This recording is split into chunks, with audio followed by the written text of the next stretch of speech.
There you go. Good morning. You can actually take out your pajama letter and you can read us the pajama letter. All right. During the Depression, times were tough in college. I have a letter here I wrote to my mother, June 1931. I'm wondering, Mother, whether you could make me part of a pajama outfit, the lower part. My roommate fixes his pajamas with tape, but we don't have enough tape for 2 people. I might mention that we frequently fixed our pants in this fashion. If it ripped down the rear, you would put a piece of tape on the inside. In this fashion, we're able to get by for short periods of time. Let me remind you, you can look anywhere you want, but not into the camera. You can look at me, Oh, or yeah. Ellen, or anywhere around, not into the camera. Yeah. Is there another letter that's? Yes, I might.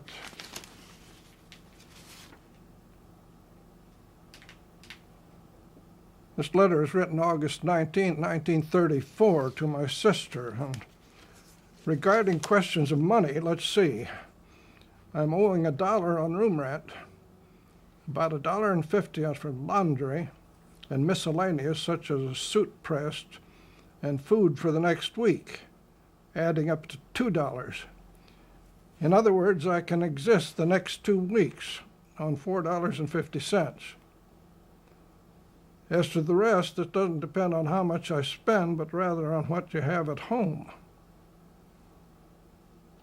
I might say that at times we wrote home for money, and money was frequently sent to us, but it came in cash, in nickels, dimes, and quarters in an envelope, not adding up to a single dollar bill, to say nothing about a $5 or $10 bill.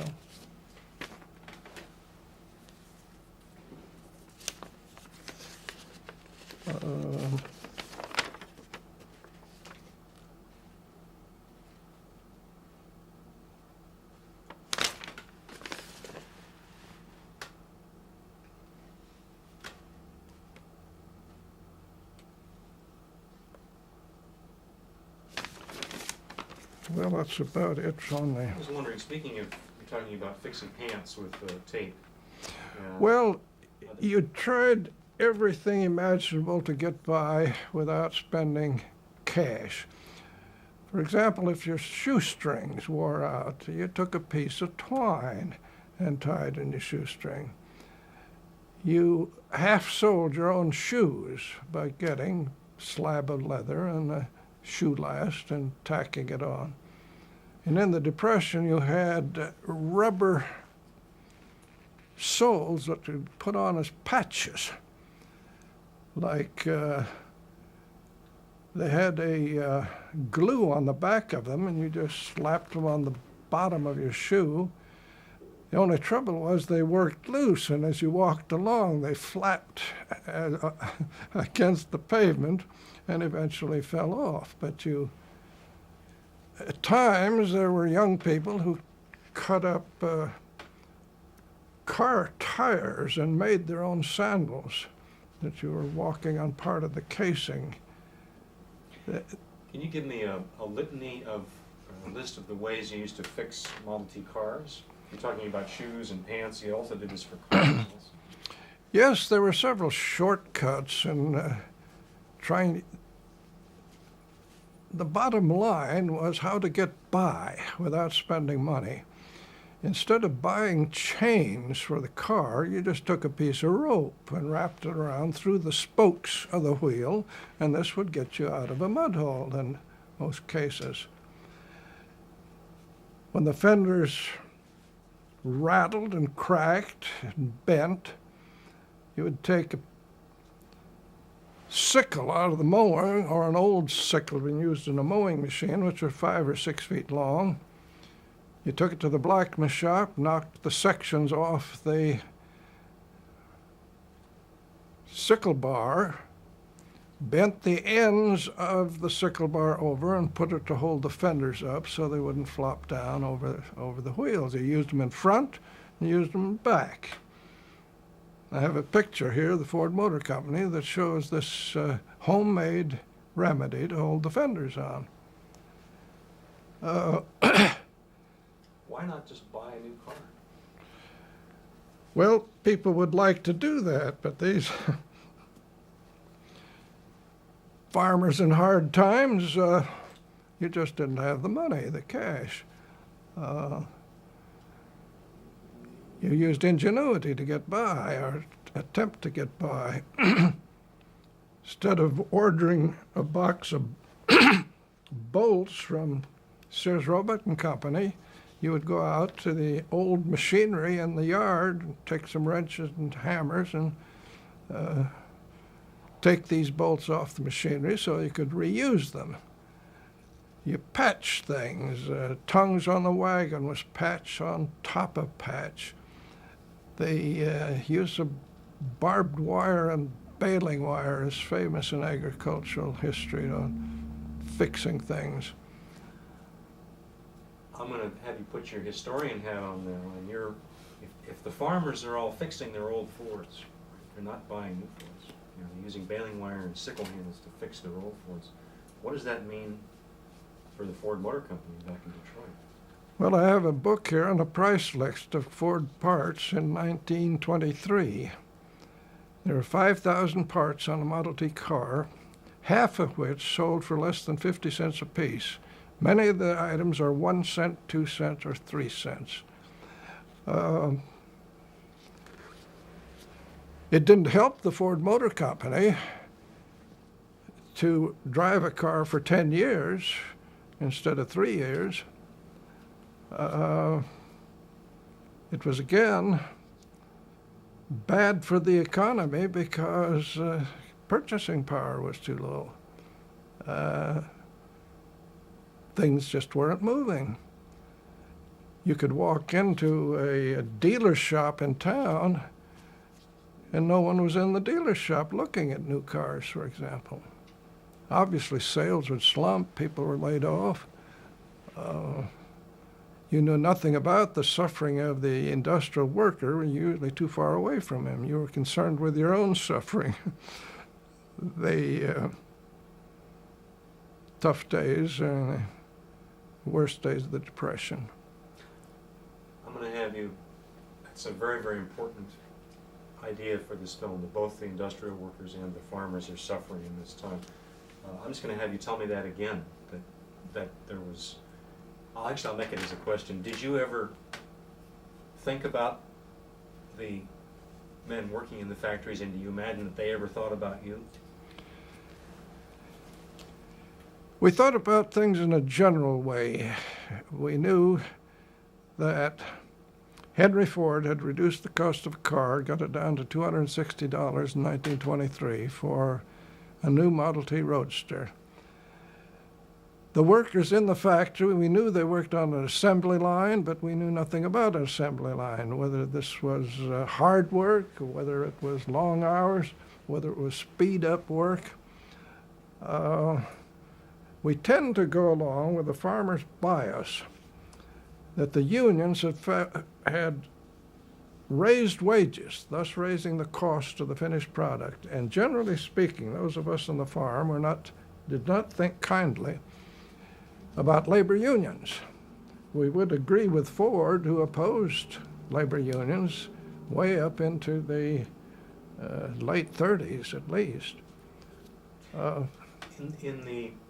In the very early 30s, or around 29, 30, 31, late 20s, did you as a young man or as a teenager ever conjure up an image of what the factory might have looked like? I'm trying to get whether a farmer had some sense of what... Well, we had seen pictures of the Ford Motor Company in Detroit and in Dearborn and the River Rouge plant. We were aware that it was a big industrial, but we had no feeling of animosity toward Henry Ford personally, because we believed that he attempted to keep prices down. We used to say that Ford made a profit of $1 per car, and if he sold 1 million cars, he made $1 million profit, but he was entitled to it. We didn't know that his profits were much more than that. In other words, we were rather sympathetic to Henry Ford as a industrialist as compared with other people who made gasoline, for example, and other farm machinery. As you were sitting in Aberdeen, South Dakota, and talking to your neighbors, the other farmers, can you tell me a little bit more about, if I had walked into the barber shop in Aberdeen and heard people talking about Henry Ford, what notion of Henry Ford would I have come away with from hearing you and particularly the neighbors talking about Ford? I want to get at what he represented. Well, prior to 1929, the average farmer was very sympathetic with Henry Ford because Henry Ford posed as a rural person. He was born on a farm. He spoke the language of a farm. I'm going to have you stop for a minute because we have to change film. That would be great. That's exactly. And here we go. Okay. Farmers' feelings toward Henry Ford. You can use your hands. You can be as expressive as you like. Well, it's interesting to note that the farmers did write Henry Ford a mountain of letters at Ford, and he received about 1,000 letters a day for a period of 30 years. And these letters reflect, I think, their attitudes toward Ford. In the early 20s, they wrote to Ford actually believing that he would solve major economic problems of the country. Since he could produce a successful car, why couldn't he successfully solve these economic problems? And their letters took on that tone. Some kind of a plan, some kind of a scheme would do the trick. However, after 1929, the tone of the letters tended to change. They were now letters begging for money for not only farmers, but bankers in small towns. But farmers finally realized that the problem was too great to be solved by one industrialist. It was like attempting to build the Panama Canal. The job was bigger than both Ford and the individual farmer. And the letters took on a tone of, well, help me personally, but we're not expecting you to solve the problems of the world, economic problems, in some kind of panacea.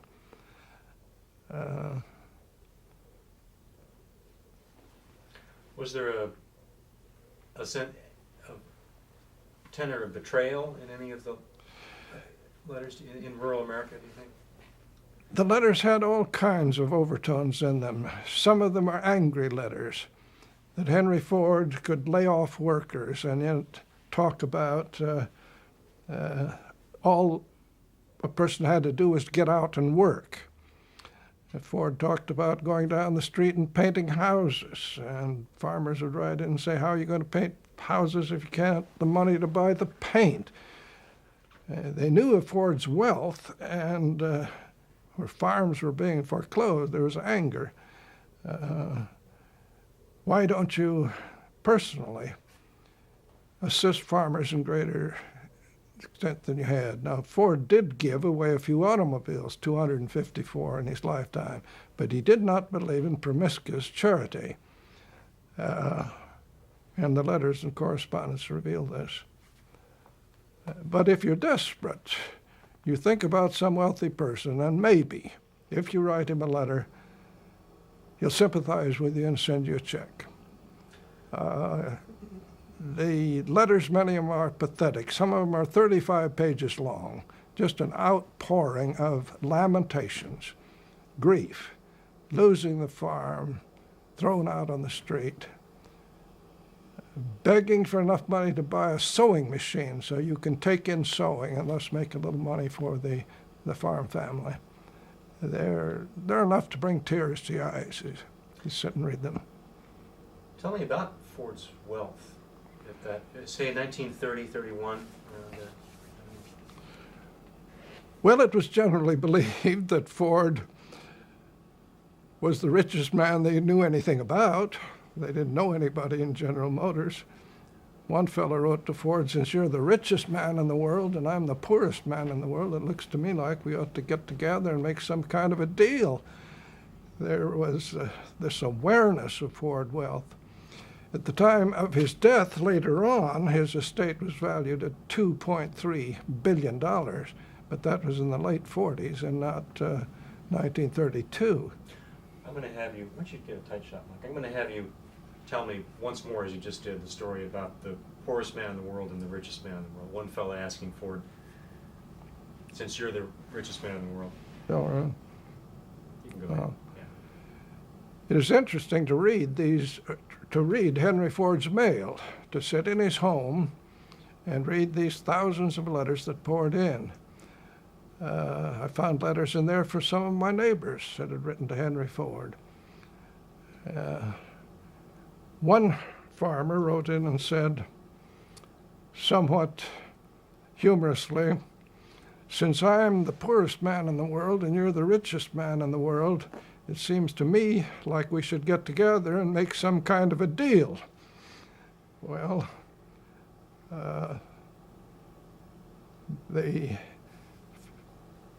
most of these letters were answered by secretaries with form letters.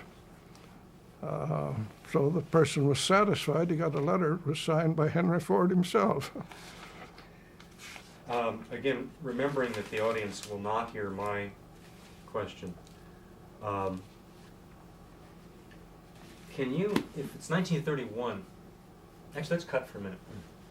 And Mark? Oops, sorry, missed it. 1651. I'll buy you beer. Yes, I would say that farmers suffered economic problems in the 1920s. There was one depression from 1920 to 23, and then they got caught again in 1929. And times were actually tough, very tough. For example, on our farm, instead of buying new fence posts for the farm, we had old well pipe, which we put in the blacksmith shop, cut it up into 6 foot lengths, and fenced 160 acres of land, trying to save money. The prices were so low that in our elevator, there's a sign put up there by the elevator manager: shelled corn, 2 cents a bushel; corn on the cob, 3 cents less. Corn was actually a minus 1 cent on the market. Our farm, we lost 2/4 of land. That's 320 acres because we couldn't pay the taxes on it. And the loan on 160 acres of land was only $1,200. We could not raise $1,200 to save 160 acres of land. They were foreclosed by the county for non-payment of taxes. The pinch is revealed in numerous ways. My brother actually, in the blacksmith shop, put on new points on the plow lathes himself, firing up the forge and battering out these lathes because he didn't want to go to town and spend money. The radio battery would go down. Instead of taking it to town and costing 75 cents to charge the battery, you took a generator out of a car, bolted it to a platform, and started a one-horse engine to spin the generator to recharge the battery. All of these techniques. My mother wrote a letter saying my brother was down in the shop boring holes in the wheels of the tractor to attack new lugs, a tough job, because she said thus he will save $16 instead of having the job done in town. You did not spend money for a halter for a horse because leather was expensive. You just took a rope, tied it around the horse's neck, and tied it to the manger in the barn. All of these techniques were money-saving propositions. Did you, reminding you that the audience will not hear my voice, did you and your neighbors ever think that this was just the Lord's work?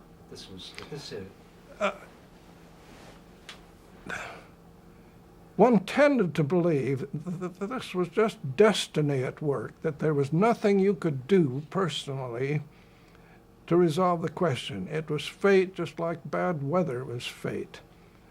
It wasn't until later, till you discovered that there were things you could do to help the farmer, but that's another story in the mid-30s with the coming of the New Deal.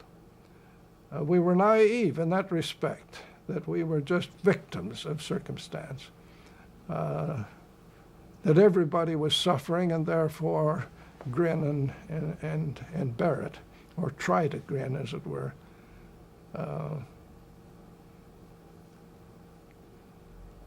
Good, let's cut from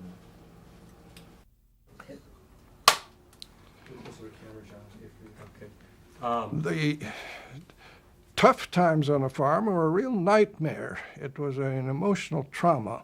My brother, for example, thought about leaving the farm and moving to town and becoming a janitor in the courthouse. But he learned that he would be ineligible because they would only hire a man and wife couple for a job such as that. You dreamed about how are you going to escape? How could you continue in those tough economic times? In my case, I stayed out of college 4 years because of economic problems, then finally went off to college and went into the teaching profession.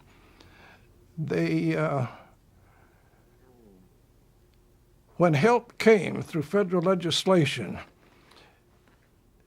something was lost. The free individualism that the farmers prided themselves upon was shattered. They had to go down to the county corners and sign up for welfare relief. And for some of those hardworking farmers, it was one of the hardest things they had to do. You are now proving to yourself that you could not take care of yourself financially and had to rely on an outside source. And it just broke the hearts of many of those old-time, hard-working farmers of the Midwest. Did you, just about out? Okay, we'll have to change film. Toward me? Yeah, hit it. Okay. While living on the farm, we had absolutely no guarantees that times were going to get better. If times were tough, the possibility this would continue. Then the question was, how are you going to escape? One of our neighbors went to northern Minnesota to catch fish so he could feed his family and thus stave off starvation. Others talked about moving, but it was difficult to move because you didn't have the money to move. It cost money to move across country. Maybe life was better in California or in Oregon, but how are you going to get there? How can you leave friends and family and take off by yourself?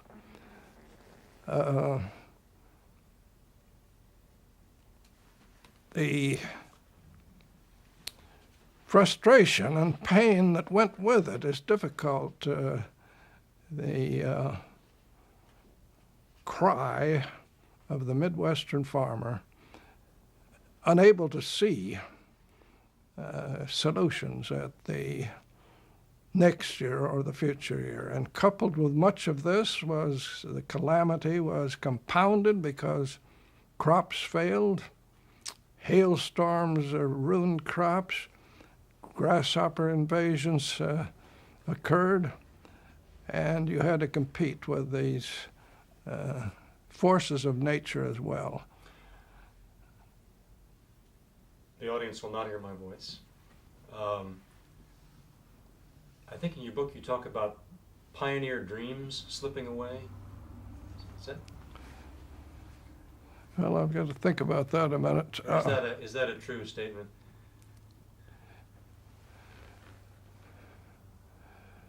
The farmer kept talking about the virtues of rural life constantly and how they're going to keep the boy on the farm. At the same time, I had a feeling that he would have to leave the farm in order to survive. And it was not a solution merely staying on the farm. And in most cases, the sociological movement occurred, younger people moving the farm, looking for work in town, and actually moving out of the state.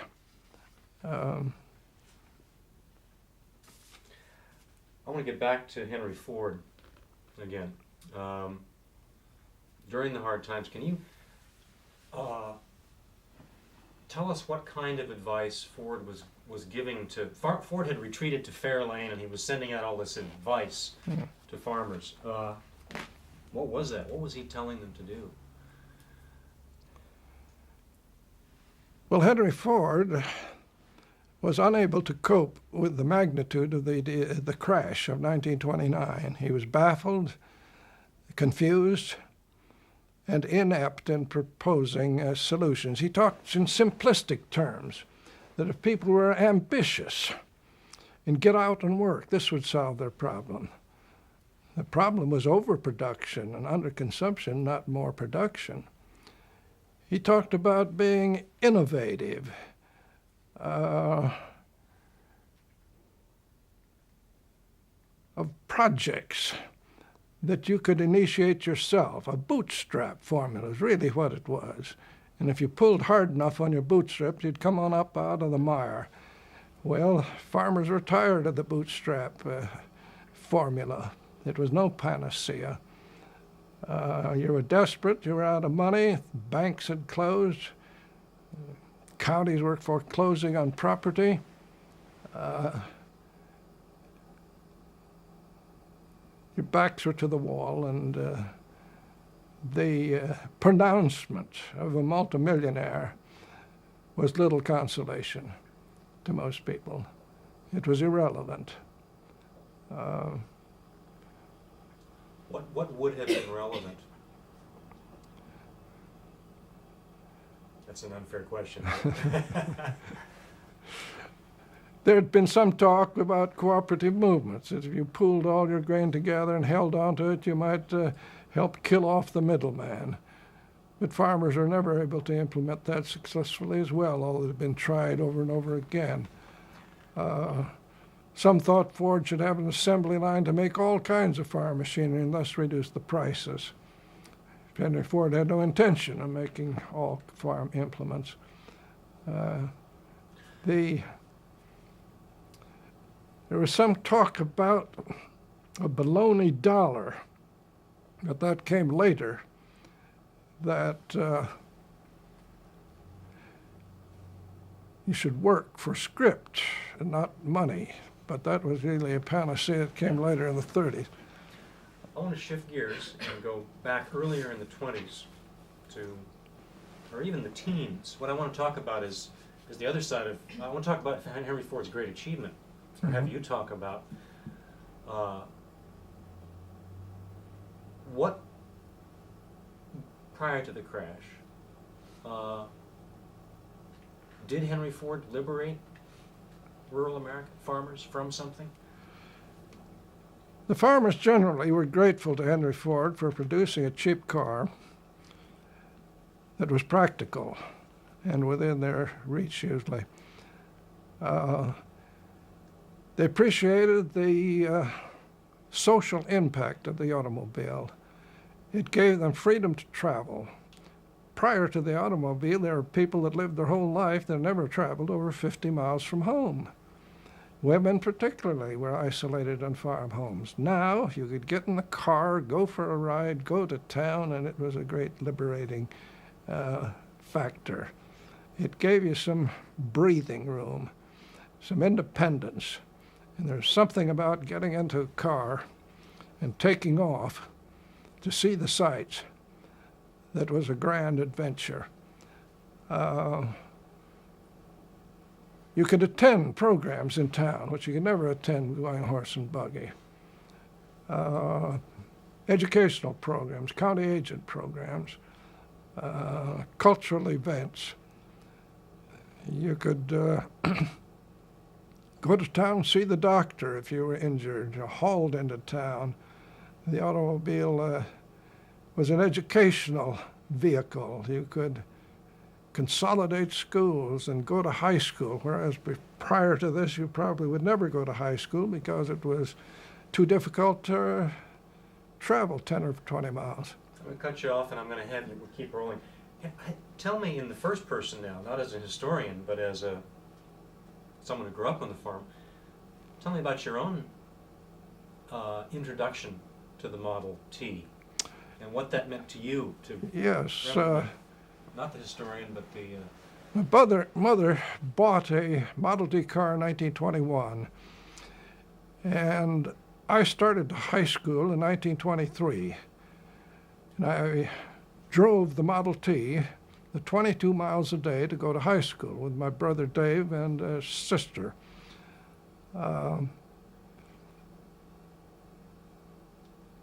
We learned the drive that car and some of its idiosyncrasies, how to tinker it. If the car ran on 3 cylinders, you kicked the coil box under the dash to try to get the thing running again. The tires blew out, you put boots inside the tire and chain link on the outside. The water boiled out of the radiator, it looked like a geyser in Yellowstone. But you accepted for granted. Most of your problems you could be solved. I drove a car when I was 11 years old. My nephew Reynold Wik drove a car when he was 8 years old. Now for young people, this was a wonderful achievement, a glorious event.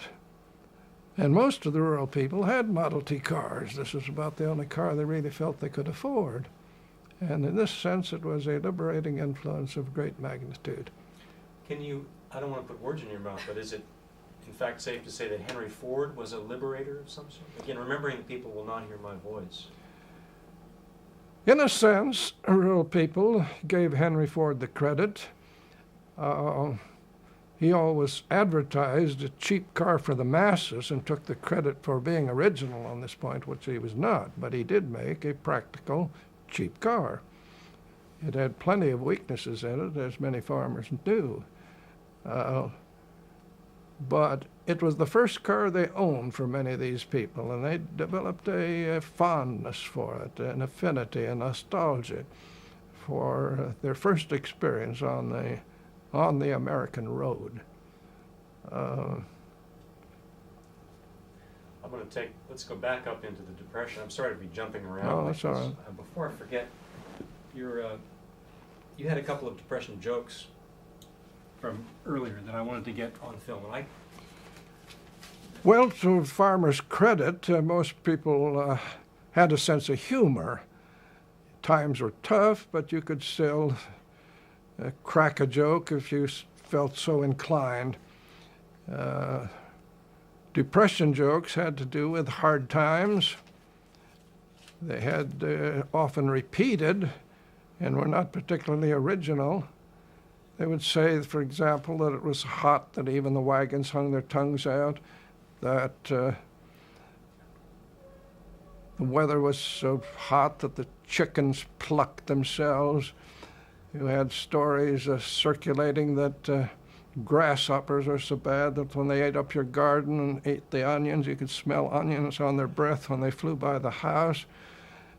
There's a story of a farmer that circulated, which is a typical Depression joke, that he sold a carload of sheep and shipped it to the packing plants in Chicago. Waited a long time for his check. He finally got a letter where the packing plant manager had said sorry, but the sheep didn't pay the cost of freight, so please send $100 to cover the cost of freight. And the farmer wrote back and said, sorry, I don't have any more money, but I do have some more sheep. These were the types of stories that circulated. I have to cut for 1 second because we have to change film. Is this our 4th roll we're going on? Mark?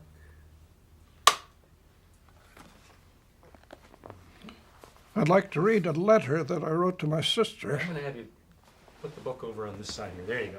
Is that okay? That's good. Yeah, there you go. Okay. I'd like to read a letter I wrote to my sister Elsie in St. Paul in 1925. This is the way it went. If you were home, you would see us start off to high school each morning. As we tear down the highway, the radiator of the Model T blows off steam. The wind whistles past our ears, and you might hear me yell, Dave, choke her a little more. Now turn the carburetor down. It's only hitting on 3 cylinders. Tap the coils. Where are my mittens? Keep her going or we'll be late for school. Great, great. Picking up on what we were talking about when we broke, can you give me just a couple of sentences about Fords and farmers, and use the word dignity somewhere in there? Yes. Or even one sentence.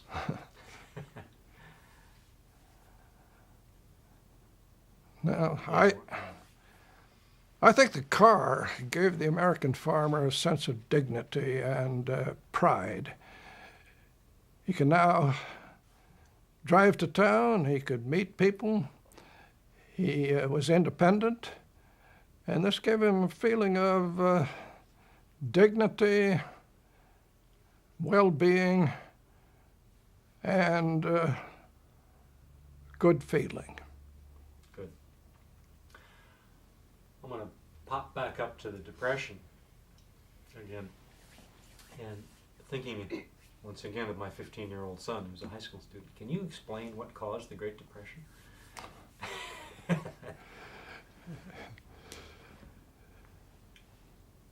The cause of the Depression had, I suppose, many causes, multiple causation, but to rural people, the main cause seemed to be the maldistribution of wealth, as Kenneth Galbraith had explained in his book, The Great Crash. The farmer reasoned he didn't have any money in his pocket. He could not buy something, and therefore the whole system ground to a close. It didn't seem to be a problem of production. It seemed to be a problem of consumption. And how can you get goods moving again?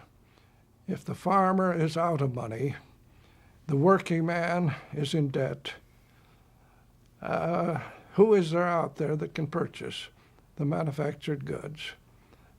And the farmer reasoning was, the Depression is caused because I don't have any dollars in my pocket. Nothing to spend, nothing to buy, and the system is just sick at that point. Good. Let's cut for a minute. I'll get going. Let me ask you about why Henry Ford was so popular among people in the rural America. Go ahead. Here we go. And Mark? Henry Ford was very popular among rural people because he identified with farmers in his advertising, quotes Ford in the newspapers. He talked the language of the farmer. He would say he would criticize bankers, lawyers, the middlemen, all of which were common complaints of rural people. He would say, for example, that there was no business so big that it couldn't be handled over a milk stool, for example. Well, farmers could understand this.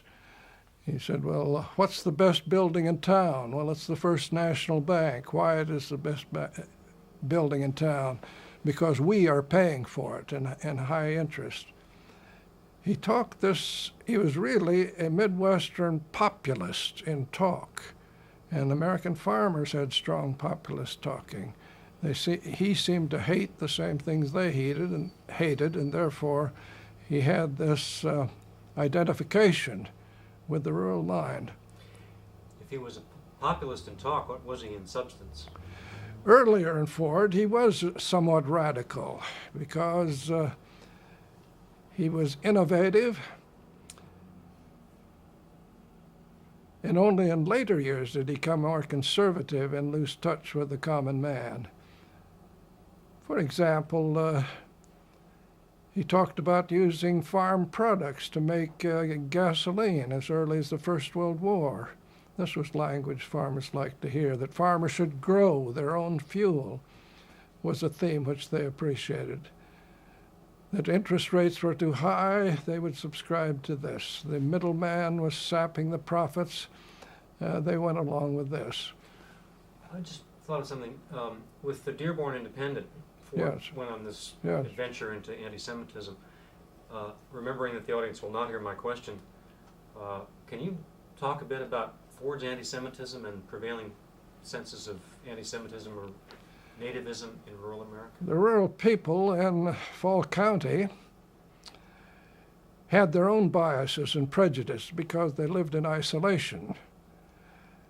And Henry Ford's comment in the Dearborn Independent about a Jewish conspiracy was not surprising to them because they were quite anti-Semitic themselves. They did not associate with Jewish people. They didn't know them personally, and it was easy for them to develop these stereotypes. And the farmers were victims of a lot of stereotypes, including that. I don't recall that Dearborn Independent was read in our home, although it was distributed by dealers throughout the country. And it was very anti-Semitic for many years. Henry Ford later apologized, but the apologies came too late.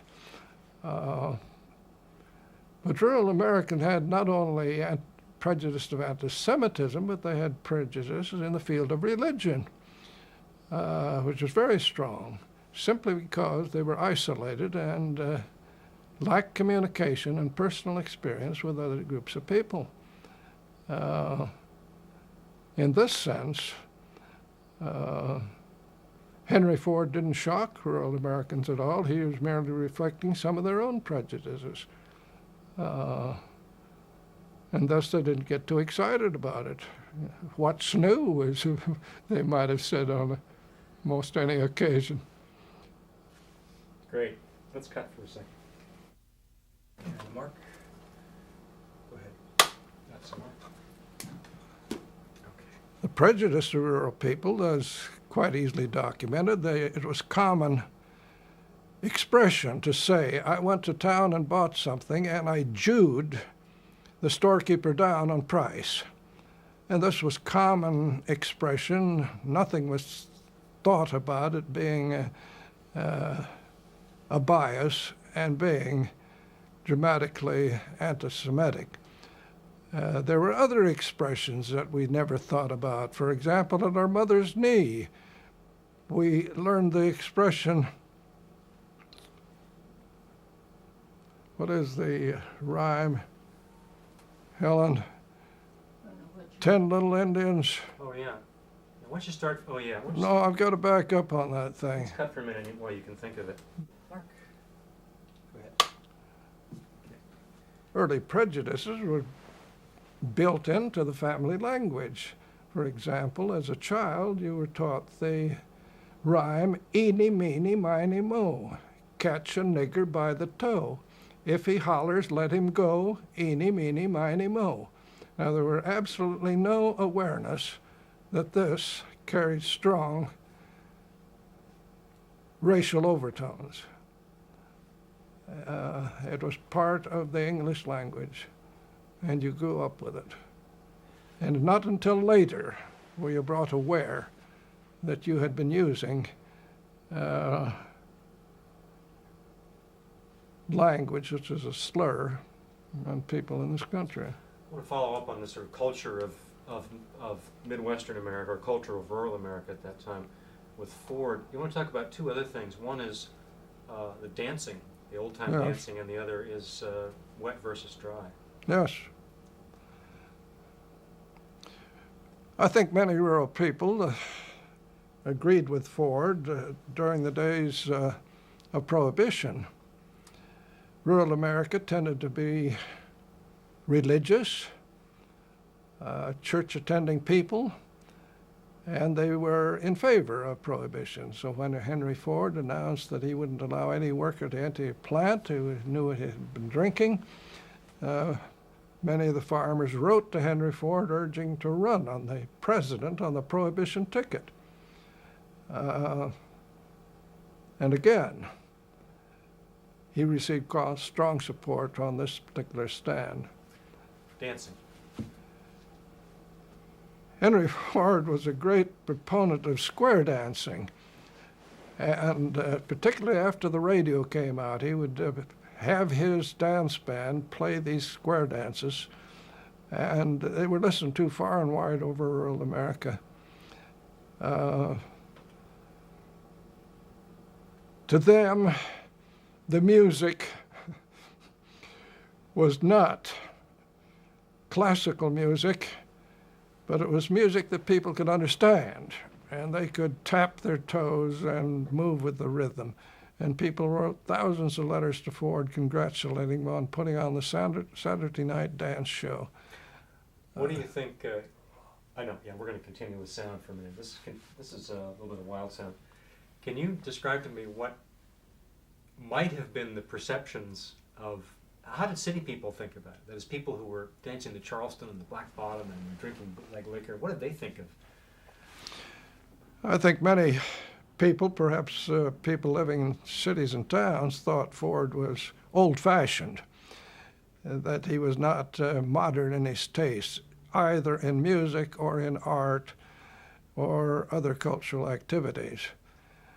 But this was no surprise because many rural people did not have the opportunity to develop many of their own cultural appreciations. Although rural people did manufacture much of their own music on their organ or piano that they had in their home. Good. We're going to cut and we're going to change. Well, on the farm, I'm going to have you start that again. You can look a little bit over toward me. There you go. yeah, on the farm, we thought well of Henry Ford for many reasons. Primarily, he was probably the only great industrialist we knew by name, as well as his name spreading around the world. We also drove his car, so we had a personal relationship with the manufacturer. We did not know the great captains of industry and the magnates of Wall Street, and so he was our hero in that sense. Can you say for me he was our Ford? Yes, indeed. Did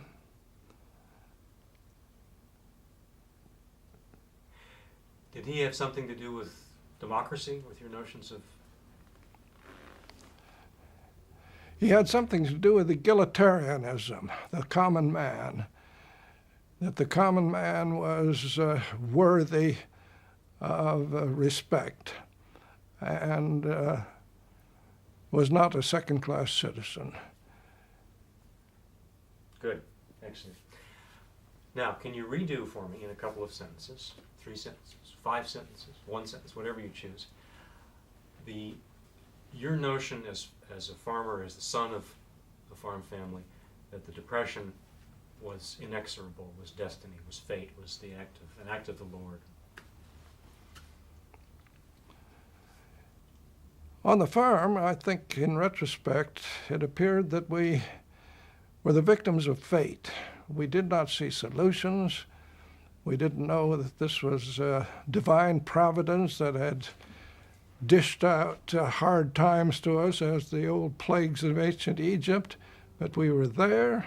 We were hit by these perplexing, agonizing experiences, and we saw no easy solution, no panaceas that we could formulate. It did not seem to you that this was something created by humans that could be solved by humans? The audience will not hear my voice. We tended to equate tough times with acts of God or acts of nature. If nature turns against you, what can you do? And you're caught. You didn't see an easy solution or way out. You're a victim of circumstance. You happen to get caught in a series of devastating economic crises, which seem to be no fault of your own, and yet unable to escape from the reality of the time. Good, let's cut. Excellent.